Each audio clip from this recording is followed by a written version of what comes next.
How in the history did people survive Mount Vesuvius's deadly eruption? Let's go back to 79 AD to answer that question. So in the days before Mount Vesuvius erupted, Pompeii experienced a series of earthquakes. But quakes were pretty common in this region at the time. In fact, Pompeii was still rebuilding from a pretty bad earthquake from 62 AD when Mount Vesuvius erupted. So nothing seemed out of the ordinary. But when a cloud of ash and debris started spewing from Mount Vesuvius, thousands of people fled.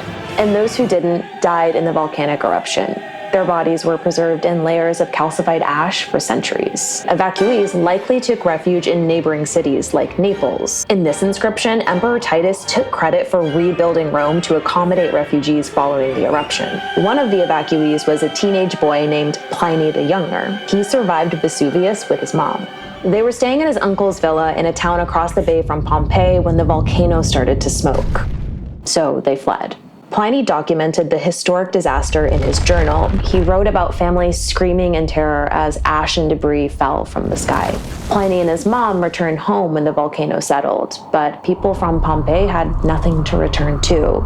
The city was frozen in time. The survivors rebuilt their lives. Relics like their epitaphs, poetry, and journals have provided historians with incredible details about the catastrophe. Pliny didn't know it at the time, but his journal helped historians understand the timeline of Mount Vesuvius's eruption, and volcanologists learned how it erupted from his firsthand account.